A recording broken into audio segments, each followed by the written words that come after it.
give an hour or so to the proponents of the project and an hour or so to the project. And I'm going to limit the speakers to when we do speak. And then we're going to make a judgment at the end of 2 hours. Depending on what my council colleagues advise me to do, we may extend the public comment longer than that. I'm telling you right now, I'm quite willing to do that. I will spend as many hours as necessary tonight. This is a very, very serious and important issue for our community and for the state of California. So therefore, I will stay here till midnight or 1 or 2 in the morning if necessary. Ordinance number 14-1538U, extending the 45-day moratorium adopted by interim urgency ordinance number 14-1534U on the drilling, redrilling, or deepening of any new or existing wells within the jurisdiction of the city of Carson that are associated with oil and or gas operations. That's the second item, urgency ordinance number 14-1534U on the drilling, redrilling, or deepening of any new or existing petroleum wells within the jurisdiction support the extension of the existing moratorium. Would you silently raise your hand? Thank you very much. Please put your hand up. If you're here because you oppose the city of Carson extending the moratorium, will you please raise your hand? Someone who is representing the, actually I'll start out with representing the side that wants to end the moratorium, not extend it, to come forward and speak. And then I'm going to ask someone who is a leader of the group that wants the moratorium to be extended to speak.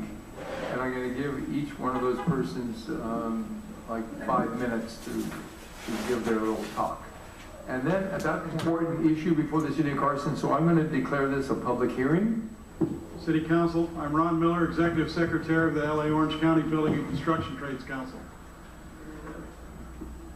I live in Riverside, California. I represent 140,000 hard-working men and women in LA and Orange County, 1,500 of which live here in the city of Carson.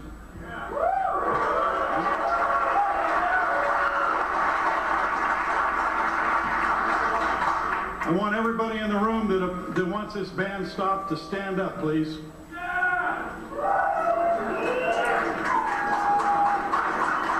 The opposition has been spreading mistruths. They say that this is about hydraulic fracturing, commonly known as fracking. They've been circulating a petition that opposes fracking and the Oxy project that they claim is fracking. We need to collectively clarify a few things here, and we need your help.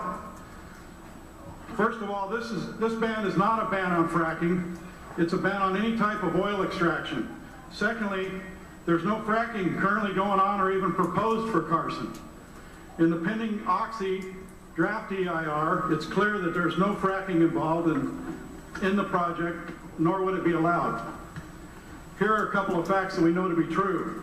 California and LA County are reliant on the revenue produced by action. The industry creates more than 450,000 jobs, contributed about $40 billion to the state of California. This industry produces over $20 billion of local and state revenue and $15 billion in federal tax revenue. It's about half of it's produced right here in Southern California. Bans on oil extraction will succeed at the following: losing revenue for essential state and local services, killing thousands of jobs that support the extraction industry in California, making the United States more reliant on foreign oil. And this all started here in Carson. Bans on oil extraction will further a national extremist agenda. We have thousands of members that live here in and around Carson and call it home. We don't want Carson to be known as the place this started off the movement, killing our domestic oil industry and hundreds of thousands of jobs and billions of dollars of revenue that California relies on. I also want to address some comments made at the last meeting about union members being misled. At the other meeting, the opposition made comments that our members were being misled into opposing this ban and supporting the Oxy project. I'm here to tell you that even though our members make a living with their hands and they're the most skilled, the best trained, and hardest working construction workers in the nation, if I wanted to, I could mislead them into being here. Yes, you're going to see it again because you didn't get it the first time. But I brought it back. My name is Diane Thomas. In 1978, there was a man by the name of Jim Jones. Jim Jones told a lot of people a lot of lies and propaganda. He promised them the promised land. He promised them that their life would be better in Guyana and that they would have a paradise. Over 900 people died in Jonestown in 1978. They believed, they hoped, they drank the Kool-Aid. This lemon was grown right here in Carson on contaminated soil. Would you drink lemonade from this lemon? And if you would not drink this lemonade, okay, then you don't want this project. My coin phrase is don't drink the lemonade. Teddy Pendergrass wrote a song. The song said, wait, it's time to think a new way. We need clean energy. We need to stop believing all these lies that are being told by oil companies with promises of jobs all over this world. And when they walked away from Africa and many countries there are gas and oil fires that are still burning from Chevron, from Shell, from Oxy, and the list goes on.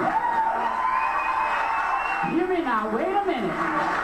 There was an explosion that took place in Pennsylvania, and I want you to use your imagination and imagine the conversation that took place in the boardroom. In Pennsylvania, when they had an explosion, somebody said, let's take them some pizza and soda, and that will appease them. And they did.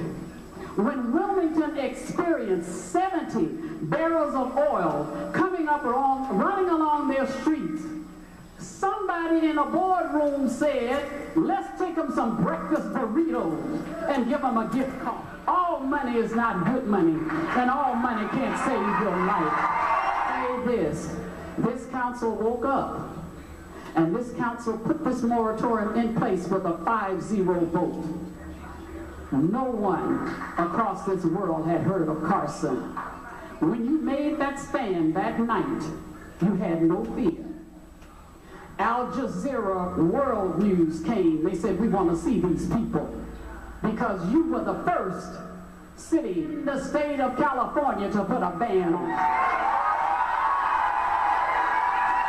You led the way.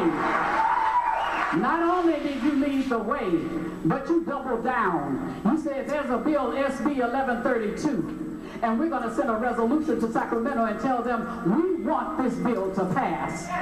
Don't back up now. Not only were you leaders when you put that moratorium in place, but other cities looked at you and said, wait a minute, we want some of what Carson got. On the 15th of April, Compton said, well, wait a minute, because there was a fear that Occidental was going to say, well, if Carson doesn't do it, we'll move to Compton. Compton said, no, you won't. And on the 15th of April, Compton passed a moratorium to stop fracking at all kind of hydraulic drilling, slant drilling, where you're using slurry. If you haven't read the DER, believe me, because they took fracking out doesn't mean the process is the same. Conclude your thoughts, your 5 minutes. I will conclude by saying this. Compton followed you. Beverly Hills followed you. You can't go back.